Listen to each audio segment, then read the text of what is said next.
ஓம் சாய்ராம். என் அன்பு குழந்தையே, உன் இல்லத்திற்கு புதிய உறவு ஒன்று வரப்போகிறது. மிகப்பெரிய அதிர்ஷ்டமே. இந்த சாயப்பா சொல்வதை நம்பிக்கையுடன் கேள் என் செல்லவே.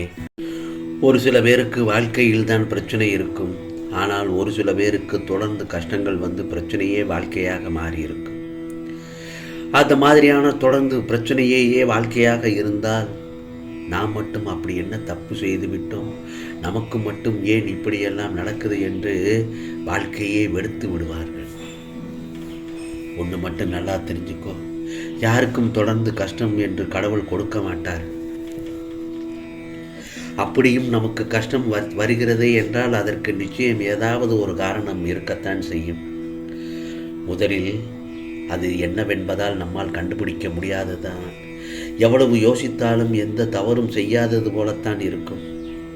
ஆனால் உன்னையும் அறியாமல் நீயோ அல்லது முன்னோர் செய்த பாவத்தின் வினையாகத்தான் இப்போது தொடர்ந்து கஷ்டப்பட்டு கொண்டிருக்கும் நிலைமை வந்திருக்கலாம். வாழ்க்கையில் இருக்கும் எவ்வளவு பெரிய தீர்க்க முடியாத கஷ்டங்களாக இருந்தாலும் அதை உடனடியாக தீர்த்து வைக்கும் சாயி என்று மனதார நம்பி ஓம் சாயி ஓம் சாயி என்று என் நாமத்தை சொல்லிக்கொண்டே இரு. தினமும் விளக்கேற்று என்னை நினைத்து நம்பி வழிபாடு செய்தால் யாரையும் கைவிட்டது கிடையாது. நான் வரக்கூடிய பிரச்சனைகளை கஷ்டம் என்று கூறிய ஒரே வார்த்தையில் முடித்து விடுகிறாய். மன நிறைவோடு விளக்கேற்று நம்பி வழிபாடு செய். நிச்சயமாக கஷ்டங்கள் பிரச்சனைகள் எல்லாம் காணாமல் போய்விடும் என் செல்லவே. இனி உனக்கு எந்த விதமான குழப்பும் நிலையும் வேண்டாம். அனைத்தையும் என்னிடம் விட்டுவிடு. இனிமேல் எல்லாம் நல்ல காலம்தான் என உனக்கு அப்படி என்று நீ மனதார நினைத்து சென்று கொண்டே இரு. பிறகு உனக்கு தீராத பிரச்சனை திக்கு தெரியாமல் போய்விடும். இதற்கும் கவலைப்படாதே என் செல்லமே. உனக்காக இந்த சாயப்பா நான் இருக்கிறேன். உனக்கான மாற்றங்கள் ஏற்பட போகிறது. ஆம் செல்லமே, உனக்கான ஒரு புதிய உறவை இந்த சாயப்பா உன் இல்லத்திற்கு அனுப்பி வைக்கிறேன். பெற்றுக்கொள் என் செல்லமே. அது மிகப்பெரிய அதிர்ஷ்டம்தான். அதை நழுவ விட்டு விடாதே. நான் சொல்வதை நம்பிக்கையுடன் கூறு. மாற்றங்கள் ஏற்பட போகிறது என்று சொன்னேன். அதற்கு உன்னை தயார்படுத்திக்கொள். எப்போது உண்மையான பக்தியை என் மீது வைத்து விட்டாயோ அப்போதே நான் உன்னை ஏற்றுக்கொண்டு விட்டேன். இதோ அந்த நாட்களை நினைத்துப்பார். மிக தீவிரமான அன்புடன் என்னுள் ஐக்கியமாகி இருந்தாய். இடையில் ஏற்பட்ட சில குழப்பங்களால் உனது எண்ணங்களை விருப்பத்திற்கு மாறாக மாறியது. இதனால் கட்டுப்பாட்டை இழந்து ஓடிய வண்டியைப் போல் நடந்து கொண்டாய். என்னுடைய பிடியிலிருந்து எவரும் விலக முடியாது. உன்னை பலமுறை ஆபத்துக்களிலிருந்து சரியான நேரத்தில் உன்னை நான் காப்பாற்றி இருக்கிறேன். அதை நீ மனதார உணர்ந்திருப்பாய். ஆகவே இந்த சாயப்பாவை எப்பொழுதும் நிராகரித்து விடாதே. உன்னோடு தான் நான் இருக்கிறேன். ஆம் செல்லமே, மனதில் ஏற்பட்ட குழப்பங்கள் சரணம். இதனால்தான் பல முறை நீ பாதை மாறிப்போக இருந்த உன்னை எனது விடியில் வைத்து கொண்டிருக்கிறேன். எத்தனை பிரச்சனைகள், எத்தனை சண்டைகள், எத்தனை துயரங்கள், எவ்வளவு கடினமான அவமானங்களை எல்லாம் அனுபவித்தாய். ஒரு முடிவு இல்லாமல், கடிவாளம் இல்லாமல் அத்தனையும் உன்னை தொடர்ந்து கொண்டே இருந்தது. எத்தனை ஜென்மங்கள் ஆனாலும் உன்னையும் உன் குடும்பத்தையும் வழி நடத்துவேன். நீ கடந்து வந்த பாதையை நீ மறந்துவிடு. உன் எண்ணங்களையும் தலையெழுத்தையும் மாற்றிவிட்டு பல வருடங்களாகிவிட்டது என் செல்லமே. பாவங்களை நினைத்து உனக்கு புது வழியை உன் சாயப்பா காட்டப் போகிறேன். புதிய உறவு, புதிய வாழ்வு என்று உன் வாழ்க்கை நல்லதொரு மகிழ்ச்சியான தருணங்களை உனக்கு அள்ளித்தரப்போகிறேன். புது வாழ்வு தரப்போகிறேன். விரைவில் நல்ல செய்திகள் வந்து சேரும் என் செல்லவே. அதுவரை நம்பிக்கையோடும் பொறுமையோடும் இரு. உனக்கானதை உன் சாயப்பா நடத்தி காட்டுவேன். சூழ்நிலைகளுக்கு ஏற்ப வாழ்க்கையை அமைத்துக் கொள்வதுதான் வெற்றிகரமான வாழ்க்கையின் பூரண ரகசியம். இந்த உண்மையை உணர்ந்தால் வாழ்க்கையில் வெற்றி நிச்சயம்.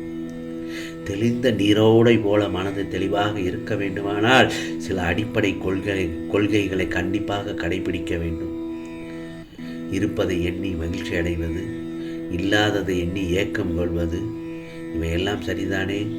ஆம், வாழ்க்கையில் அனைத்தும் கிடைத்தால்தான் நான் மகிழ்ச்சியாக இருப்பேன் என்று எண்ணாமல் இந்த பிறவியில் அது சாத்தியமே இல்லை.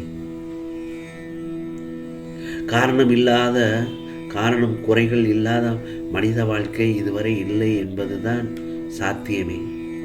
உன்னிடம் இல்லாத ஒன்றை எண்ணி ஏக்கம் கொள்வதுதான் உன் நிம்மதியை கெடுத்துவிடும். மகிழ்ச்சி என்பது இன்னொருவரால் வரக்கூடியதல்ல. மகிழ்ச்சியோ துன்பமோ இதில் எதை தேர்ந்தெடுக்கப் போகிறாய் என்பது உன்னிடம்தான் உள்ளது. மகிழ்ச்சி என்பது உன் கையில் இருக்கக்கூடியது. அதற்கு முதற்படியாக உன் தேவைகளை கட்டுக்குள் கொண்டு வருவது மிக அவசியம்.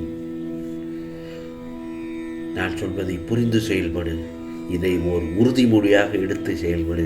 இனி வரும் நாட்கள் முதல் உனக்கான புதிய உறவோடு சேர்ந்து வாழப்போகிறாய். அது இந்த சாயப்பா சொல்வது நிச்சயமாக 100க்கு 100 உண்மை என் செல்லமே. தவற விட்டு விடாதே. அதிர்ஷ்டத்தை நழுவ விடாதே என் செல்லமே. இல்லறத்தில் நல்லறம் காப்பாய். நீயாக என்னை தேடி வரவில்லை. எந்த தெய்வத்திடம் நம் கஷ்டங்கள் எல்லாம் சொல்லி அழுவது என்று மருகி மன்றாடி நின்றபோதுதான் நான் இருக்கிறேன் என்று திருவிழாவில் தொலைந்த குழந்தையை தேடும் தாயாய் நானே உன்னை தேடி வந்தேன். அந்த அளவிற்கு நான் உன்னை நேசிக்கிறேன் என் செல்ல பிள்ளையை.